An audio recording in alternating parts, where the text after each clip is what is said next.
বাগানে কালকে 2টার পরে আনুমানিক 2:15 2:30টার সময় মনে হয় আগুনটা লাগছে। কে বা কারা লাগাইছে এটা তো দেখলাম না, বা জানলামও না।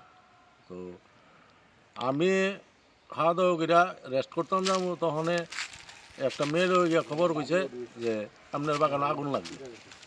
আইয়া দৌড়াইয়া আইয়া দেখলাম বাগান সম্পূর্ণ পুড়ে গেছে গা।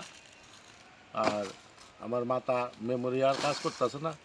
আমার সম্পূর্ণ বাগান 1 ইঞ্চিও বাদ নাই, কখনো আগুন জ্বলতেছে। পরের দিন আজকা আজকা কখনো ওই শুকনা গাছে আগুন জ্বলতেছে।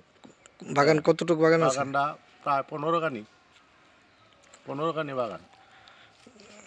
এই যে সঙ্গে কি আপনার ভাইয়েরও আছে? সঙ্গে আমার যৌথ, তবু ওই ছোটো ভাই চতুর্থ ভাইটা কাটে আর কি, বাদল দেব।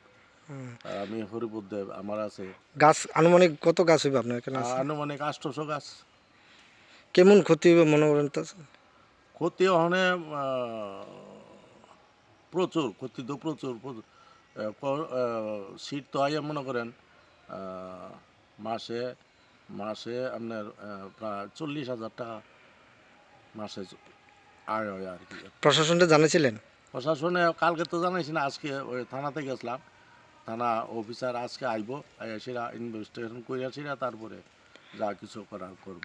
আপনার কি মনে হয় মানে এদিক দিয়ে বাগানে আগুন লাগানোর পেছন কারণটা কি? এটা আমার ধারণা হয় সত্যতামিমূলক হইতে পারে ঘটনাটা।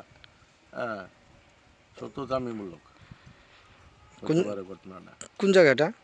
এটা কুনাবন হাই স্কুলের পেছনের পেছনের জায়গাটা আর কি, হাই স্কুলের পেছনে। আপনার নাম কি? আমার নাম হরিপদ দেব, বাবার নাম লেট যতীন্দ্রচন্দ্র দেব।